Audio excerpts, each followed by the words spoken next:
Okay, when we left on video 5, this is now video 6, we were talking about, ooh, I should switch that, huh?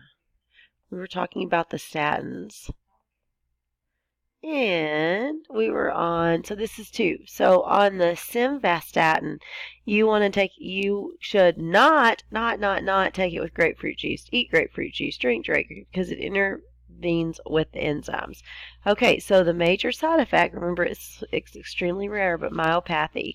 So it's going to feel like you've been working out at the gym, but you didn't work out at the gym, or really dark urine is a sign. So you need to tell the medicine's going to break down your muscles. So you want to tell the doctor. So most of the time it's a great drug. Sometimes not so much. So potassium. Let's say you're taking a diuretic and all your potassium is gone. So this imbalance is going to affect your cardiac, so they want to give you potassium. So insulin has a profound effect on calcium as well. I said calcium, I meant potassium. So this is potassium. Potassium could be low, which is going to cause EKG changes, which is like arrhythmias. So if given in an IV, it should never be pushed. It should be given slow.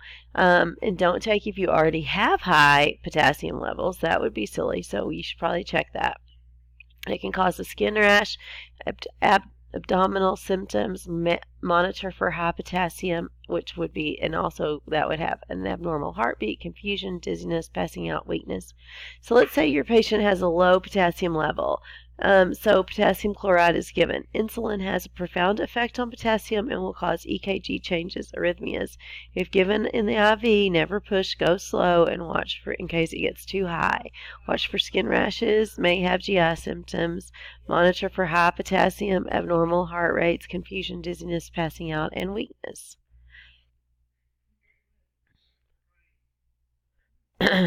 Okay, so now let's look at steroids. Prednisone. So prednisone in my life has been given with when you have bad asthma attacks, you get a really bad upper respiratory something going on. But it is really, it can be used for inflammatory and also to prevent organ transplant rejection. When you stop it, that's why they taper it off. You don't want to just abruptly go, oh, not taking it anymore. I'm done. I'm feeling better. That's really bad. You have to monitor. It can cause weight gain. It does make your appetite increase. You could start retaining fluid. It can increase your blood pressure. Cushing syndrome, immunosuppression, hyperglycemia, ulcers, and cataracts are all effects of this drug. So let's say the patient maybe has asthma or has an organ transplant and they start getting prednisone. You're going to want to monitor them for weight gain, and they may be retaining fluids. You're monitoring their blood pressure. Their hunger may increase. They may be irritable. Cushing syndrome, immunosuppression. So, you want to watch what they're around. You got to keep them away from things that will make them sick. Medication should not be stopped immediately, should be tapered off. So, an antiemetic. So, this is one of those, you are puking your guts out, and how are we going to make that stop?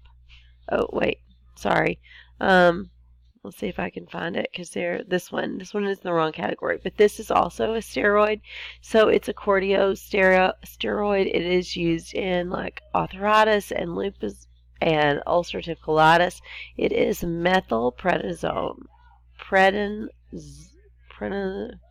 Methylprednisolone. Okay, so you want to make sure before you ever give this to the patient, it's given for arthritis, lupus, psoriasis, ulcerative colitis, lots of things. But make sure they don't have any adrenal deficiencies. It could cause hyperkalemia. Patients on prolonged therapy should routinely have their hematologic values, serum electrolytes, and serum and urine glucose evaluated. Watch for edema and weight gain. You're going to avoid vaccinations, avoid people with contagious conditions. Stop the medication. Don't stop unless you're being weaned off. And if you are on long-term therapy for this medicine, methylprednisolone, you want to make sure you're eating a high protein, calcium, potassium. It's low in carbs and sodium, and alcohol should be avoided. Instruct your patient to inform your health care professional if you have severe abdominal pain or tarry stools. They should report unusual swelling, weight gain, tiredness, bone pain, bruising, non-healing sores, visual disturbances, or behavior changes. Okay, now we're to the ones about if you're puking your guts out, what do we want to give you to make that stop? Odaniston, which is Zofran. It's an antiemetic drug, so remember emesis means you're throwing up, so we're going to keep that from happening. We're going to suppress your nausea and vomiting. Shouldn't be given to people with QT syndrome due to the possibility of life-threatening dysrhythmias. You want to administer slowly, 2 to 5 minutes to avoid respiratory distress arrest, and you want to monitor their liver functions if you're going to be using this a lot, if in high doses or a lot. It can also cause you to have a little bit of a dry mouth and a headache, maybe some dizziness. Patients are suffering from nausea and vomiting. You're going to give them this medication. It can cause them to have dry mouth. You want to make sure the story is you want to make sure the QT syndrome is not what they have, and administer slowly 2 to 5 minutes. Monitor liver functions if you're going to be using it for a long time or in a high dose. Okay.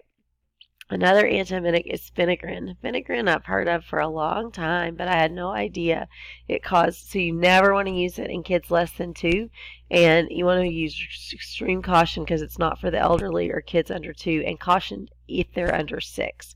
So no, you don't want to use it. If you're giving it an IV, you could injure the tissue, so be very careful with it. It can cause serious respiratory depression and death.